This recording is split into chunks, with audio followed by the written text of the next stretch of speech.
Qué bueno que nos sintonizan. Esta es una emisión más de Democracia en Pantalla. Tenemos a Carlos César Arbeláez con nosotros, realizador colombiano, guionista y director. Hasta con cohetes lo recibimos.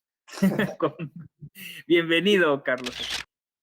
Pues nada, muchas gracias a la invitación a esta charla. Espero que sea una charla pues amena para todos los que están o vayan a escucharlo o estén escuchándonos. Y pues no, pues contento de estar aquí y hablar de mis películas, del cine, que es lo que tanto nos gusta y nos une, ¿no? Exacto, y bueno, pues te invitamos porque en México la verdad es que sí se vio muchísimo los colores de la montaña, no en los cines comerciales, pero sí en muchos cines de arte y cines que ven, bueno, que apoyan el buen cine latinoamericano. Ese es todo un tema, ¿no? Cómo nos cuesta trabajo que nuestro cine circule en la región. Es más fácil que llegue, pues, este material hollywoodense y nos cuesta trabajo. Yo vi Los Colores de la Montaña en estreno en Medellín y Ah, sí. fue una cosa, estaba dando un curso ahí en la Universidad de Medellín Sí. y fui ahí a una sala y quedé muy sorprendido y de ahí me enamoré de la película. Ah, muchas gracias. Después ya pude conseguir en DVD Eso que llaman amor y bueno, Ujú. pues he seguido tu trabajo de cerca. Los colores de la montaña, hay que decirlo, es una temática muy cercana a México, desgraciadamente. Ya. Sí, sí, nos unen muchos temas, desgraciadamente, pero bueno, es importante contarlos, mostrarlos, narrarlos, que queden en la memoria, ¿no? Sí es. Y bueno, pues nos arrancamos. ¿Cómo es que te decidiste? Yo sé que incluso ahora recibiste de tu alma mater un premio, ¿no? Por el guión de tu nueva película, La chica del circo, por el guión que hiciste en la Universidad de Antioquia, recibiste este premio. ¿Cómo es que te decidiste a entrar al cine, ¿no? A la industria del cine? Pues la verdad yo quería era ser músico, ¿no? Pero soy un músico frustrado porque toqué durante muchos años el clarinete y eso, pero tenía muy mal oído. Entonces, no sé, pues terminé mi bachillerato y me empecé a estudiar ingeniería electrónica. Estudié como 2 años de ingeniería electrónica, pero pronto vi que no era lo mío. Entonces quería estudiar cine. Había hecho unos cursos aquí con un crítico muy importante que murió hace mucho. Yo creo que el mejor crítico que ha tenido Colombia en toda su historia, que se llama Luis Alberto Álvarez, le decían el cura Álvarez, y vi un curso que se llamaba Las 100 mejores películas del cine, y me di cuenta que realmente pues fue como un llamado, dejé la ingeniería y me quise estudiar cine, pero en Colombia no habían escuelas de cine en ese momento. La escuela de cine de la Universidad Nacional apenas la abrieron como 10 años después. Entonces lo más cercano era comunicación social y no tenía tampoco pues dinero mi madre ni mi familia para irme a estudiar a otro país ni nada de eso. Entonces estudié comunicación social, pero siempre me dediqué prácticamente al cine. Empezamos haciendo con unos amigos, nos juntamos y creamos un grupo que se llamaba Nickel Producciones y empezamos haciendo documentales urbanos sobre la plaza minorista, los bares de Medellín, en fin, como espacios urbanos y eso, y ahí empecé como mi carrera como documentalista. Hice mucho documental, como 10 años, y luego pues nada, me pasé a la ficción. Hice dos corticos, uno que se llama La Edad del Hielo y otro La Serenata, y luego pues empecé a hacer mis largos. Ese fue como la cosa con mi carrera, sí. Sí, eso también yo supe, lo de los documentales al inicio y después, bueno, pues ya te metiste. Me imagino que este paso del documental a la ficción debe ser complicado, pero el tener ya la experticia en el documental te hace tener otro acercamiento distinto al tema de la violencia, ¿no? Que es un tema que te preocupa. No sé si incurro en un error, en una arbitrariedad, pero podríamos decir que tu cine es un cine social. Pues en cierta manera sí, sí, sí, tiene algo, los personajes, a pesar, por ejemplo, de que mi segunda película no toca temas sociales, de todas maneras, sí hay como unos personajes al margen de, sí, como con una marginalidad, con una, así como fuera de la sociedad, como personajes que están buscando como una manera de sobrevivir de cierta manera. Lo mismo pasa con La chica del circo y con mi nuevo guión. Tengo otro nuevo guión que se llama Mamá Rosa, que acaba de ganar FDC también a escritura. Entonces, digamos que sí, pues yo no es que me lo haya propuesto en cierta manera como que va a ser un tema social para, pero me ha salido de una manera natural, digámoslo así. Entonces, bueno, sí, yo pienso que un cineasta lo que debe buscar en últimas es como una humanidad, una verdad y una humanidad en sus personajes, ¿cierto? Yo no me he propuesto pues como en cierta manera hacer un cine social, sino que he puesto como por ejemplo en Los colores de la montaña, que es la humanidad de estos niños y los sueños de estos niños en medio de esa cosa tan tenaz del conflicto armado. La chica del circo es una mujer que busca una verdad sobre la desaparición de su esposo, también con el trasfondo del conflicto armado y de la violencia. Y otro tema que nos une mucho a los mexicanos, que es la desaparición forzada. Sí, de todas maneras, hay una realidad muy fuerte en nuestras sociedades, en nuestros países, que todavía como que es difícil abstraerse, ¿no? Yo siento que a veces nos critican acá este cine que porque es demasiado social, que ya es hora de hacer un cine más intimista, que ya esas historias son del pasado, pero no creo que sea así. No, fíjate que a mí eso me admira de los colombianos, ¿no? Justo asistí a un foro en donde discutían si era conflicto o posconflicto, ¿no? O Ajá, un neoconflicto. ajá. Pero la cosa es que eso, seguimos ahí, igual nosotros los mexicanos, ustedes al menos han avanzado en ese tema. También se dice mucho del cine, del nuevo cine mexicano, que es un cine crudo, ¿no? Que por qué no hacer un cine más aspiracional o de otra índole, pero es que esos son los problemas, esas son las cosas que nos preocupan, el narcotráfico, el crimen organizado y bueno, ahora la desaparición forzada como en tu nueva película. Hacerlo desde la visión de los niños, creo que es arriesgado, pero es una gran opción, ¿no? O sea, pienso no sé, en La vida es bella, ¿no? De Benigni, pienso en Voces Inocentes sobre El Salvador, pero es un filme mexicano, El niño de la pijama de rayas, La lengua de las mariposas, ¿no? O sea, ver la guerra desde la visión infantil. ¿Cómo se te ocurrió esta idea y qué crees que es lo que hay que destacar de esa parte? Bueno, yo había hecho un cortico aquí en un pueblo muy bonito que se llama Santa Fe de Antioquia, es un pueblo muy turístico aquí, que era se llamaba La Edad del Hielo y era un niño que una historia un poco pues muy inocente, era mi primer corto de unos niños que querían hacer la primera comunión y se robaban una gallina y entonces el cura se daba cuenta y les decía en la confesión que si no devolvían esa gallina no los permitía la confesión. Entonces yo empecé a escribir un segundo guión también de niños y un amigo me dijo, no, pues pero ¿para qué? Era un corto y me dijo, pero ¿para qué vas a hacer otro corto? ¿Por qué no te aventuras a un largo? Y era una historia muy sencilla de un niño que quería saber qué había detrás de una montaña y se da cuenta que al final solo había otra montaña y empecé a escribir esto, pero estábamos en el año 2000, un año muy complicado para Colombia, muy difícil, muchos amigos se fueron del país, se fueron casi 2 millones de colombianos, incluso hablaron de que Colombia era un estado fallido. En fin, yo empecé a escribir esa historia y la realidad se me fue metiendo un poco en el guión. Eh, y entonces empezaron a aparecer los paramilitares, la guerrilla, porque yo decía, bueno, ¿cómo voy a empezar a escribir una historia idílica de unos niños en el campo en este momento? Es imposible. Y haberla narrado, pues, el conflicto desde los niños, pues, fue lo que más le ayudó a la película, ¿no? Y, por ejemplo, lo del balón, que en unas primeras versiones era solo unas imágenes de unos niños que iban a la escuela y veían un balón en un campo minado que no podían coger.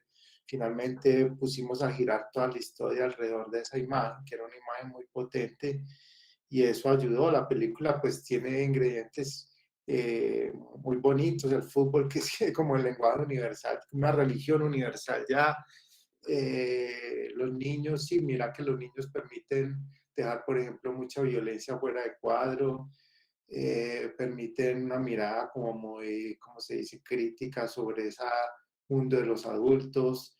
Es una extrapolación muy fuerte. Yo creo que la manera en que uno puede contar o que los espectadores sientan más como ese horror de la guerra y eso es a través de los niños. Entonces la película tenía esos ingredientes que bueno, pues le dieron como su toque bonito y eso, porque aquí igualmente me criticaban cuando hice esa película que otra vez el tema de los desplazados, que ya estaban mamados de eso, en la televisión se veía eso todo el día. Colombia tiene en este momento, ya se dice que 9 millones de desplazados, pero así toda la gente dice, no, ya no más de ese tema. Lo que, yo recuerdo que un productor me dijo a mí, lo que le metamos a esa película es plata perdida. En fin, y mira, la película tuvo un éxito. Lo más bonito de la película, ya mirándola retrospectivamente, fue que fue aceptada tanto en público especializado como en público, no, pues, o sea, el público normal, digámoslo así, el espectador común y corriente. Ese fue como el gran éxito de Los Colores. Sí, no, dices, o tocas puntos muy interesantes, ¿no?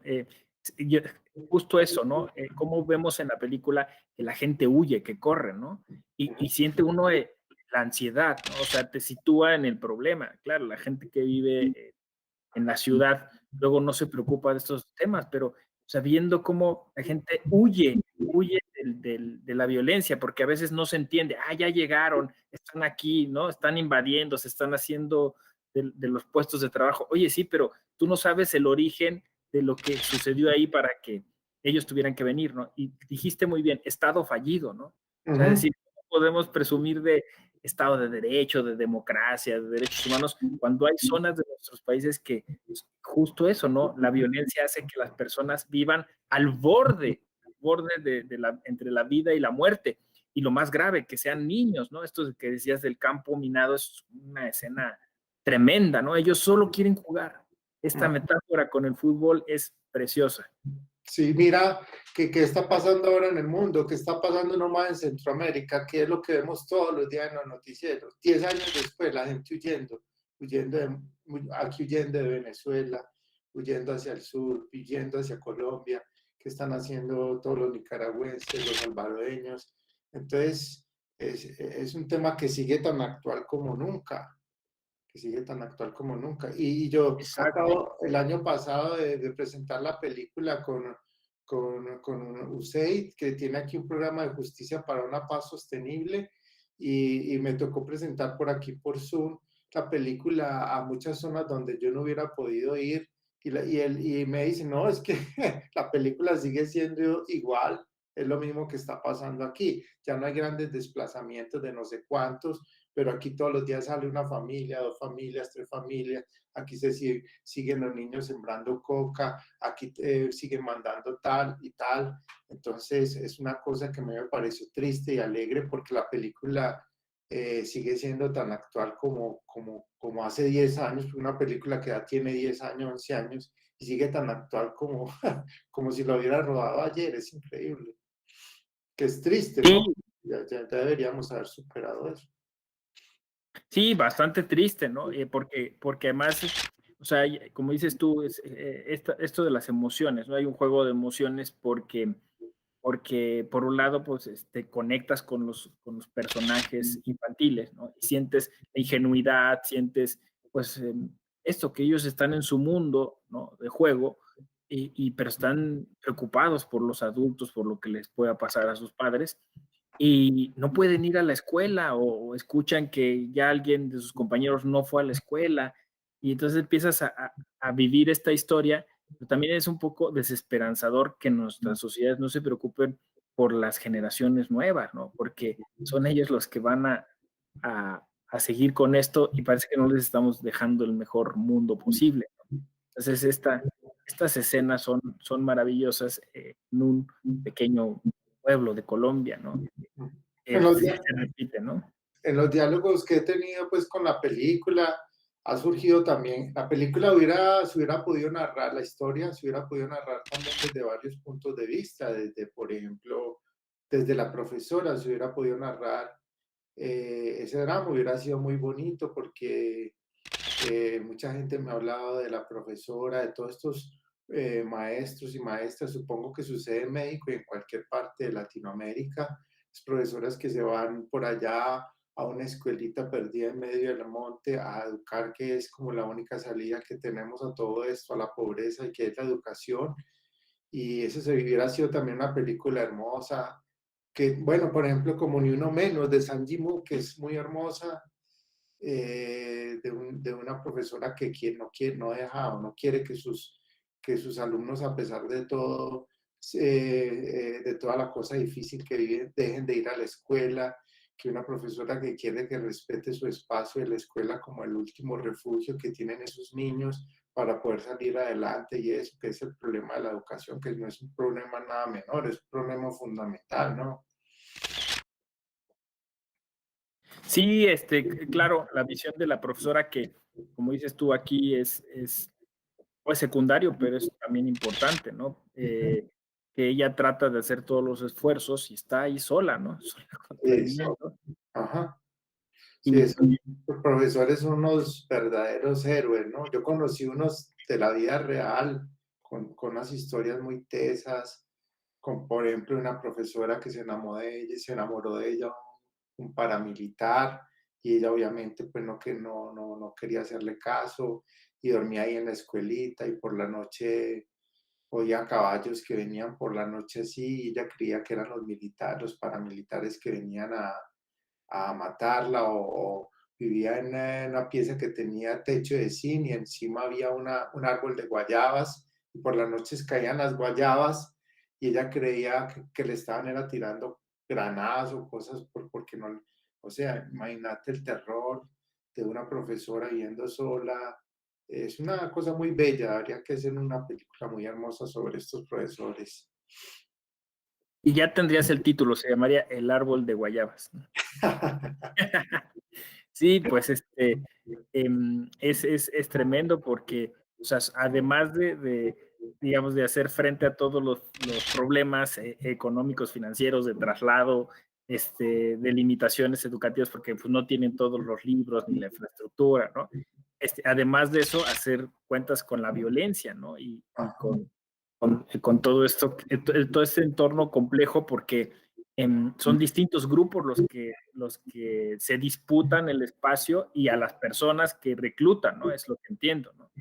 Y cómo reclutan incluso a niños, o sea, de 12, 13 años ya se lo llevan, ¿no? Ajá, sí, como el hermano de Julián, que él dice que dónde está, que por allá en el, no, que él se fue para el mar, que, que es un mar de plomo, que él quiere irse también para allá.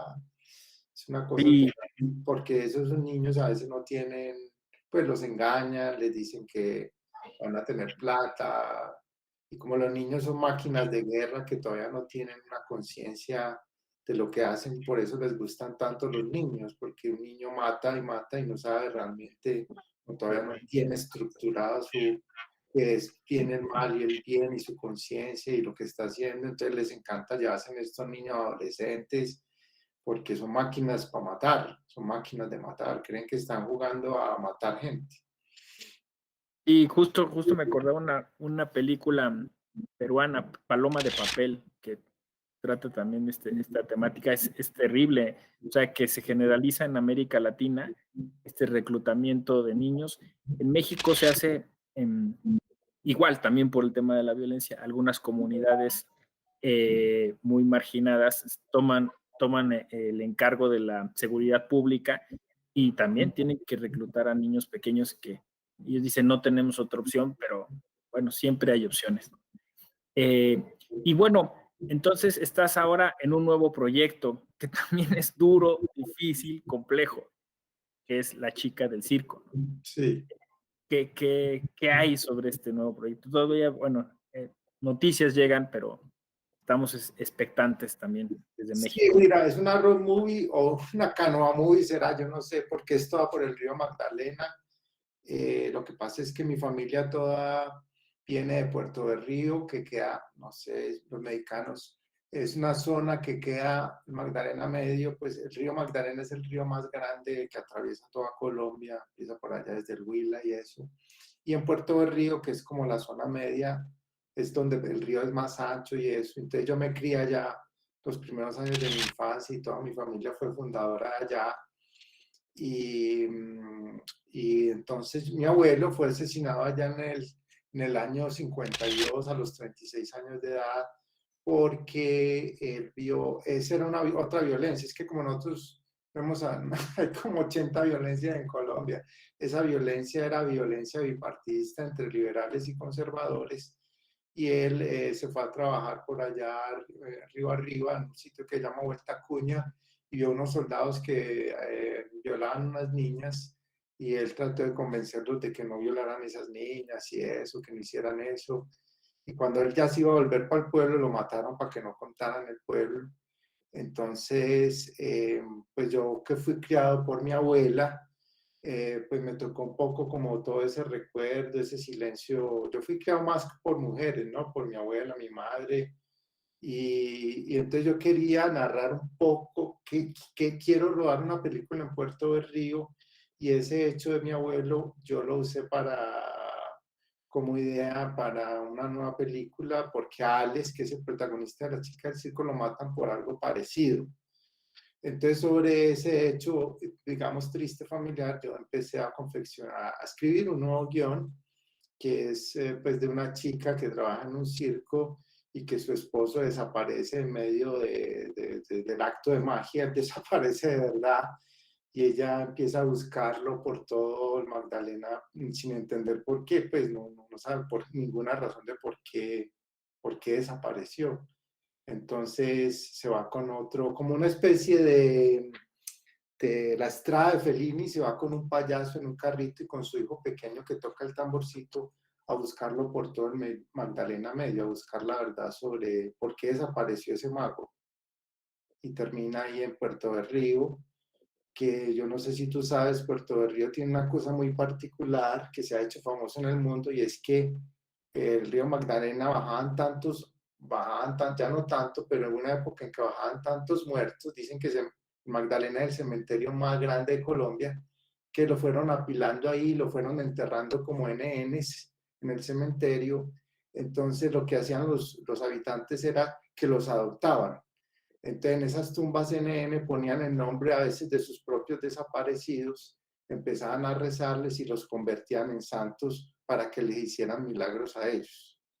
Eso solo ha pasado prácticamente en Puerto de Río. Puede que en México y en otras ciudades, en otros países latinoamericanos haya pasado eso. Entonces la película termina un poco como eso, ¿no? Que él se termina convirtiendo, ella lo encuentra, al final es como un santo ahí que hace milagros.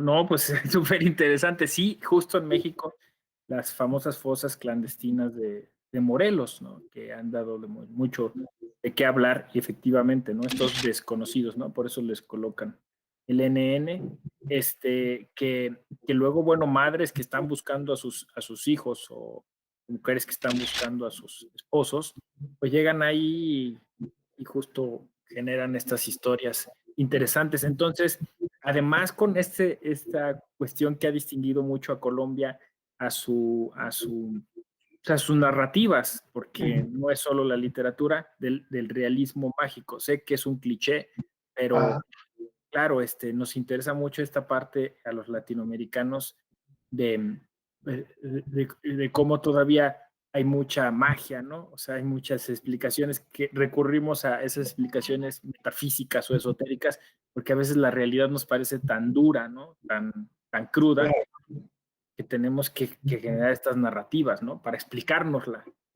claro. Imagínate tantos muertos en un pueblo todo un día, pues que hace con tanta muerte alguien tiene que sacar de alguna manera, no sé, cómo afrontar esa realidad, ¿no? Cómo volverla de alguna manera, pues a favor, no sé, o cómo sublimizar eso desde la religión, sí, porque este es un pueblo muy religioso.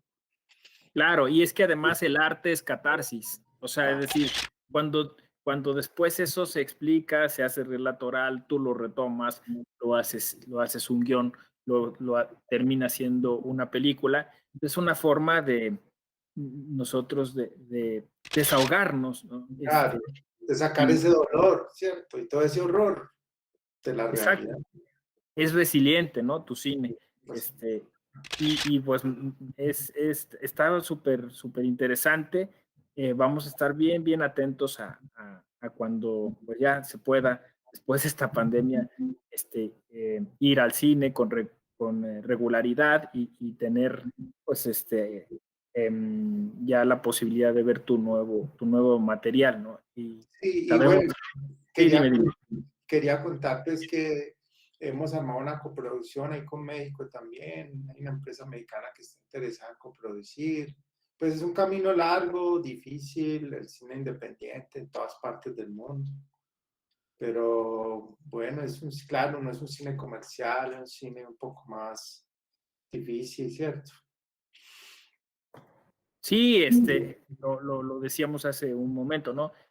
Desgraciadamente, el cine latinoamericano no circula con tanta fluidez como otro tipo de cine, y es una pena, es una lástima. A veces, o sea, de verdad o sea, es imposible acceder a cierto tipo de materiales y tendríamos que generar una mayor inercia, una mayor sinergia entre nuestros países. Qué bueno que están coproductores mexicanos involucrados. Los mexicanos tenemos pues muy introyectado que el cine es parte de nuestro patrimonio cultural, ¿no?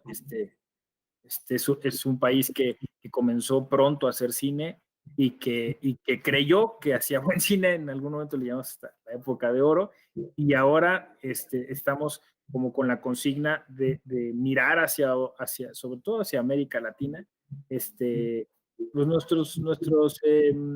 digamos, grandes realizadores, ¿no? Que también han tenido este compromiso social como Gael García Bernal o Diego Luna, ¿no? De traer estos materiales a través de algunos, sí, pues esos círculos de autogestión y yo estoy seguro que alguien se animará también a entrarle con financiamiento a estos nuevos proyectos tuyos que, insisto, no son muy cercanos y nos generan esta preocupación por nuestros estados que pretenden ser democráticos, pero que todavía son muy débiles si no logran solucionar este problema del narcotráfico, del crimen organizado, de la violencia y ahora incluso de esta violencia tan especializada como es la de género, ¿no? Sí, no, ustedes tienen una ley de cine, un apoyo al cine pues, envidiable. Pues, o sea, yo ahora que he estado como estudiando un poco eso, pues nosotros solo tenemos el FDC prácticamente porque las ayudas tributarias pues no son tan buenas como allá. Entonces, obvio, pues, y así todo, pues antes de la pandemia se estaban haciendo 42 largos, que era pues una edad de oro del cine colombiano, porque cuando yo me gradué de comunicador y durante más de 10 o 12 años se hacía 3 películas con Colombia al año, sin mucho. 1, 2, 3 películas al año. Fue la ley de cine la que realmente reactivó el cine en Colombia, pero ya muy tarde, pues no tenemos esa tradición de México ni de lejos. Tenemos una cinemateca así tan hermosa como la que tienen ustedes allá. Pero bueno, sí, pues nos unimos, ¿no? Sí, claro, de hecho, qué bueno que lo mencionas, porque fíjate que ahora hay muchas personas, abogados que están haciendo tesis de doctorado justo en este sector, porque es una lucha que hay que librar. Siempre viene la tentación de reformar la ley y de restarle dinero a la cultura, pero pues hay un sector fuerte en México que dice, no, o sea, el cine es un patrimonio cultural porque es memoria, o sea, es derecho a la verdad, derecho a la memoria. Entonces necesitamos de instituciones y de leyes fuertes que lo protejan, porque si no, de otra forma, no vamos a tener esas narrativas, esas explicaciones de esos otros muchos Méxicos, de esos otros muchos países, y eso es la democracia, ¿no? La cultura es la democracia, porque así sabemos cuáles son las cosas que están sufriendo y que nos están haciendo explícitas otros sectores de la sociedad que no han sido tan favorecidos, ¿no? Entonces hay que impulsar el cine independiente como el tuyo. Sí. No, y acuérdate que así como uno es la memoria de uno, o sea, si yo olvido muchas cosas de mi vida o todo, yo ya no soy Carlos César, yo no soy nadie, soy una persona que anda, igual un país es su memoria, es lo que ha pasado, cómo ha pasado y todo eso, y eso queda es en qué, en el cine, en la música, en su literatura, entonces un país es su memoria, si no tiene esa memoria, no tiene nada, no es nadie. Así es sencillo. Exacto, exacto. Yo creo que con esta gran reflexión, pues concluimos esta agradable entrevista. El cine es memoria, y si no tenemos memoria, no tenemos nada, ¿no? O sea, no tenemos identidad, no tenemos historia. Pues muchas gracias, Carlos César, por tu tiempo, por tus comentarios, reflexiones. Te deseamos mucho éxito en los proyectos que tienes entre manos y esperamos vernos de nuevo muy pronto. Pues Cuídate mucho. muchas gracias por tu invitación. Espero volverlos a ver, volverte a ver. Un abrazo y bueno, un abrazo. Encantado. Bueno, pues yo soy Igualmente. José Ramón Narváez. Esto es Democracia en Pantalla. Democratiza lo que miras, dale inclusión a tu emoción. Nos vemos a la próxima. Gracias por sintonizar.